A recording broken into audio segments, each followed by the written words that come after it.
女人正准备回房休息，突然看到女仆赤裸着身体，神色慌张地从卧室跑了出来。乔安娜一脸疑惑地推开门，只见丈夫神情自若地坐在床上，没有丝毫的愧疚与不安。她希望丈夫能给自己一个合理的解释，不料威廉却平静地告诉她，刚刚发生的一切与她无关。由于乔安娜的意外出现打断了威廉与女仆之间的欢愉，意犹未尽的威廉牵起她的手，亲吻着她的肌肤。尽管她的嘴唇因欲火中烧而变得滚烫，但乔安娜却仿佛置身于寒冷彻骨的冰窟之中。她不敢相信新婚的喜悦还未退尽，就发现了丈夫如此不堪的一面。不久前，当乔安娜得知自己即将嫁给德文郡公爵，她的心中充满了对爱情的无限期待与憧憬。尽管公爵比她年长9岁，而且她只是远远看到过他2次，但他俊朗的外表和优雅高贵的气质却令乔安娜一直难以忘怀。在伦敦，像公爵这样地位显赫的贵族屈指可数，几乎是每个少女梦寐以求的完美伴侣。虽然公爵看起来很严肃，一副拒人于千里之外的样子，但乔安娜却自信地认为，凭借自己出众的才华和美貌，一定可以让公爵爱上她。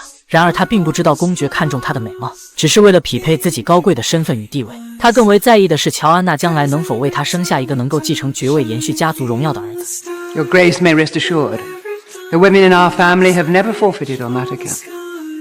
So be it then. 乔安娜的母亲明知这段婚姻背后隐藏的意图，但为了家族的荣耀，她选择了隐瞒。不久后，乔安娜告别了自己的少女时代，怀揣着对婚姻生活的美好期待，嫁给了公爵，成为了尊贵的德文郡公爵夫人。新婚之夜，公爵依旧保持着那副严肃冷漠的表情，这让原本就有些紧张的乔安娜更加局促不安。也许是为了缓解她紧张的情绪，公爵在为她解开繁琐的衣服时，故作轻松地说了一句 For the life of me, I could never understand why women's clothes must be so damn complicated. It's just our way of expressing ourselves, I suppose. Whatever do you mean? Well, that you have so many ways of expressing yourselves, whereas we must make do with our hats and our dresses. 乔安娜独到的见解虽然让公爵略感意外，但也夹杂着几分失望。他渴望的不过是一个专注于生育儿子的妻子，而非乔安娜这样聪慧善变的女人。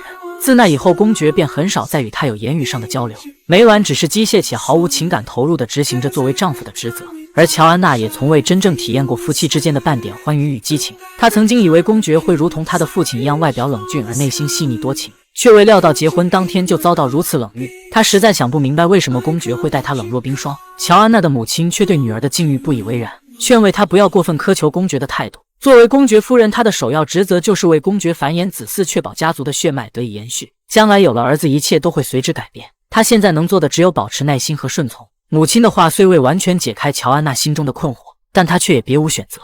在公爵府邸灯火辉煌的晚宴上，辉格党的精英们集集一堂，热烈讨论着党派的政治主张。只有公爵显得格格不入，他的面容上挂着一丝难以察觉的厌烦。乔安娜却对这场政治盛宴展现出了浓厚的兴趣，不知不觉地参与到讨论的话题之中。正当他兴趣盎然地发表自己的观点时，公爵却出乎意料地离开了宴会厅，留下一众人面面相觑，不知所措地纷纷将目光转向乔安娜。他追上公爵，想问明他离席的缘由。Is anything the matter? No? You just left. Yes, well, I had done eating, and those damn speeches bore me to distraction. I think we have to ban them in the future. You are the Whigs' main supporter. Yes, well, I've no problem with the politics. It's just the rhetoric I can't stand. 公爵说完便自顾自地转身离开了。乔安娜没有心思去琢磨他所说的有些人是否指的是自己，急忙回到宴会厅安抚众人，推说公爵只是累了想休息片刻。宴会结束后，乔安娜准备回房间，却意外撞见女仆未着寸缕从眼前跑过。然而当她看到床边摆放的红酒时，才明白丈夫并非不懂得男女之间的情趣与浪漫，只是他的温存和热情始终将她排除在外。这一刻，她对这段婚姻彻底心灰意冷。1年后，乔安娜沉浸在初为人母的喜悦之中，公爵却因她生下的是女儿，一连几日都没来看过他们母女，每天靠着逗弄自己养的2只爱犬排遣心中的失落与烦闷。此后的6年，乔安娜先后3次怀孕，不幸的是2次男胎都意外流产了，但有2个可爱的女儿陪伴在身边，乔安娜已感到无比的幸福和满足。而执着于延续家族荣耀的公爵却愈发的阴郁，与他相伴的只有他的2只爱犬。渐渐的，他不再满足于依靠2只不会说话的狗来排解心中的苦闷，开始在舞会上寻找新的慰藉与精神寄托。女人刚回到家，就看到2个仆人趴在客房门口偷听，随后里面隐约传来闺蜜那令人浮想联翩的低吟声。看到女主人回来，两人脸上闪过一丝惊慌。乔安娜心中疑惑重重，询问还有谁在贝斯的房间。两名仆人却不约而同选择了沉默和逃避。他们的反应让乔安娜断定客房内除了贝斯之外，必定还有她的丈夫。随着房间内此起彼伏的声音愈发清晰，那浓烈的暧昧气息仿佛随时会溢满房间，破门而出。这一刻，她的心被撕扯得粉碎。多年来的隐忍和顺从没有换来丈夫的温柔以待，反而是一次次变本加厉的伤害。晚上，公爵回到卧室，乔安娜的脸上早已泪痕斑驳。Of all the women in England, you had to throw yourself on her. I have never once objected to any of your affairs.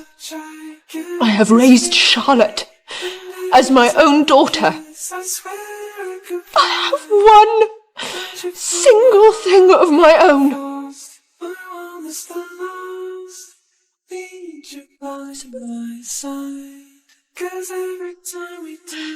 kind of man are you? 结婚7年来，乔安娜第一次向公爵发泄心中积压已久的愤怒和怨气。她歇斯底里地质问公爵自己究竟做错了什么，让他肆无忌惮地一次次试探自己的承受底线。面对乔安娜的崩溃与绝望，公爵却出奇的平静。从他们结婚的第一天起，这桩婚姻只有一个单纯的目的，那就是孕育一个可以延续家族爵位与荣耀的继承者。作为丈夫，公爵在繁衍子嗣上从未敢有过丝毫懈怠，但作为妻子，乔安娜却未能如愿以偿地为他生下一个男孩，这成为了他心中难以释怀的郁结所在。公爵的指责让乔安娜无言以对，他无意再为子嗣的事情而纠缠，强烈要求先把贝斯赶出府邸。然而公爵的态度却异常坚决，明确表示绝不会让贝斯离开。乔安娜未曾料到自己一时对贝斯的同情竟然会引狼入室。几天前，乔安娜随公爵一同前往巴斯，在那晚盛大的欢迎宴会上，不甘寂寞的公爵又开始为自己单调而乏味的生活寻找新的乐趣。当他游走的目光落在贝斯身上，自信满满的邀请他共舞一曲时，却意外遭到了拒绝。这一幕恰巧落入舞池中乔安娜的眼帘。对上流社会的贵妇们而言，能够受到公爵的邀请无疑是莫大的荣耀。贝斯的与众不同让他有些好奇，他带着几分欣赏和疑惑主动走向贝斯，与他攀谈起来。得知贝斯的丈夫正带着情人四处寻欢作乐，乔安娜突然与贝斯之间有了一种同病相怜的感觉，两人很快成了无话不谈的朋友。第二天，乔安娜带着孩子们游玩，又遇到了贝斯。贝斯不经意地转头露出了隐藏在发丝下的伤痕。乔安娜这才知道贝斯的处境远非表面那般风轻云淡。她的丈夫不仅经常打她，还将她赶了出来，不许她跟3个儿子见面。贝斯仅靠手里的一点积蓄租了一间简陋的屋子，今后的生活她不知该何去何从，也不知何时才能再跟孩子们相聚。贝斯的遭遇让乔安娜既同情又愤怒。面对贝斯生活的困境，作为朋友她不能坐视不理，于是她带着贝斯一起回到了伦敦。有了贝斯的陪伴，乔安娜那颗曾因公爵冷落而倍感孤寂的心仿佛找到了慰藉和依靠，两人的关系也因此变得愈加亲密。在一次观看戏剧表演后，乔安娜意外遇到了年少时的玩伴格雷。当年那个意气风发的少年，如今已是投身政治、心怀抱负的年轻人。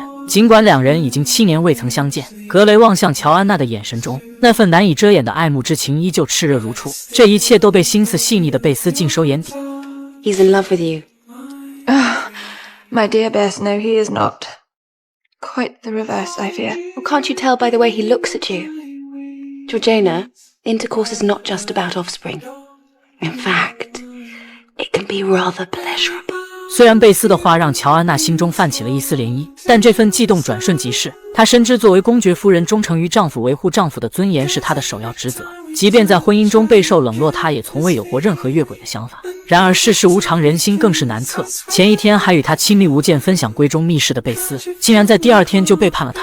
一直以来，乔安娜所坚守的信念在这一刻彻底崩塌。她歇斯底里的质问和愤怒反而招致公爵的厌恶。从这天开始，公爵搬去了贝斯的卧室。虽然贝斯满怀歉意地解释自己只有顺从公爵的心意，才有机会再次见到孩子们，但乔安娜已经无法再信任他，更不可能原谅他的背叛。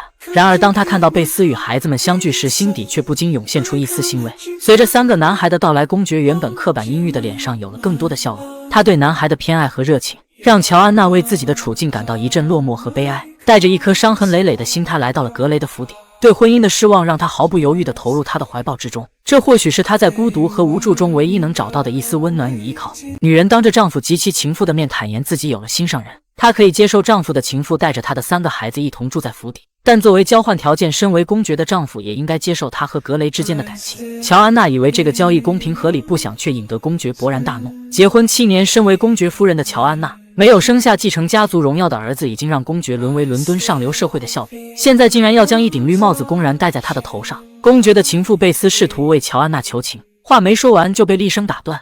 Are you his whore? No. I can't see why you'd mind.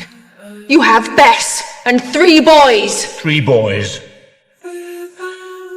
Do you think I can make those bastards my heirs? 当初公爵选择跟乔安娜结婚，不仅仅是因为她的美貌与公爵的身份相匹配，更是因为乔安娜的母亲曾经承诺过，他们家族中的女人从未在延续子嗣上有过任何闪失。可如今乔安娜非但没有生下儿子，还要让他接受她与其他男人的私情，如此荒谬的交换条件无疑是对他尊贵身份的莫大羞辱。而乔安娜的愤然离席彻底激怒了公爵，他紧随其后冲入卧室，将乔安娜推倒在床上，肆意宣泄着心中的不甘与愤怒。贝斯站在门外听着乔安娜的哀嚎，却无能为力。公爵临走时再次提醒他身为公爵夫人的责任。 Give me a son. Until then, stay here. Do as I say.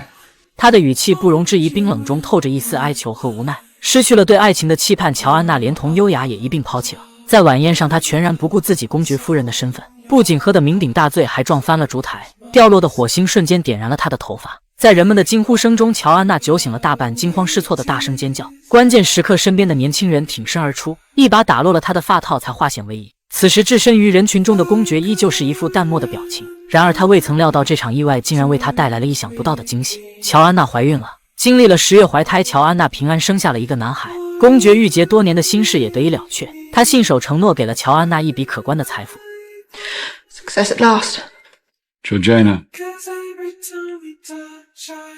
I too abhor this whole thing.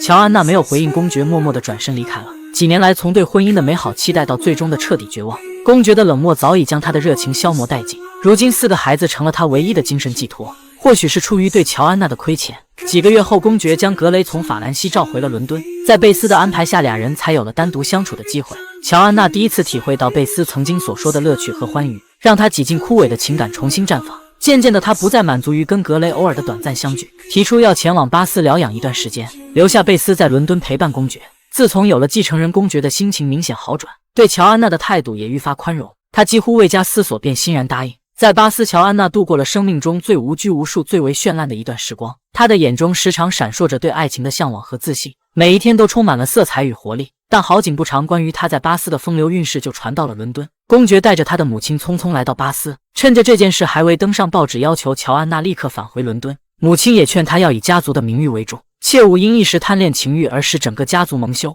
Gray loves me. So does William. Yes. I love you. How? In the way I understand love. 感受过爱情的甜蜜与自由的气息，乔安娜毅然决然地不愿再踏入那座孤寂无助的宅邸。她宁可离婚，放弃公爵夫人的身份，也要追寻自己期盼已久的幸福。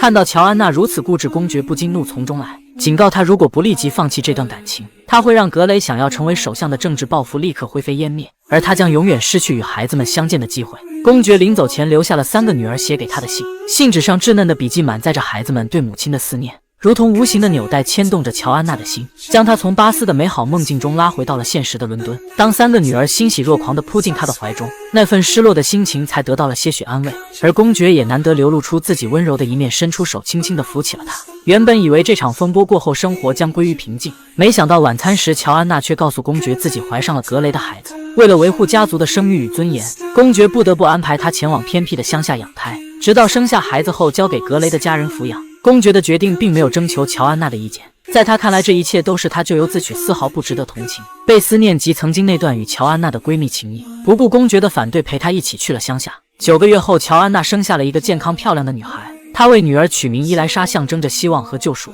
很快到了约定的时间，格雷的父亲遵照公爵的指示接走了还未满月的伊莱莎。看着马车渐行渐远，他再也抑制不住内心的痛苦和不舍师生痛苦。在乡下休养了一段时间后，乔安娜回到了伦敦。1年后，2人再次相见，显得生疏了很多。不善言辞的公爵竟然出乎意料地向乔安娜敞开了心扉。他承认自己过去的言行对乔安娜过于严苛，但他会努力改变，不再让她遭受痛苦。乔安娜第一次在公爵冷峻的脸上看到了一丝温暖的笑容。当公爵看到窗外玩耍嬉戏的孩子们，不禁感叹 How wonderful to be that free. 乔安娜有些震惊地看着他，这一刻她似乎理解了丈夫当初为什么对子嗣有那么深的执念。他何尝不是渴望自由，却又被家族的责任与期望所束缚。第二天，公爵在府邸举办了盛大的宴会，欢迎他度假归来。在宴会上，他见到了昔日的恋人格雷。What's news with you? I'm to be engaged. Congratulations. And I have a niece, Eliza, who is very much loved.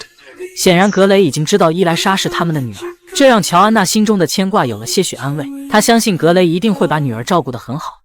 乔安娜重返伦敦后，凭借着自己的才华与智慧，成为同时代最具盛名与权势的女性。查尔斯·格雷最终实现了自己的政治抱负，成功当选首相。乔安娜·贝斯和公爵共同度过了数十载的春秋，直至乔安娜离世，贝斯成为了新的德文郡公爵夫人。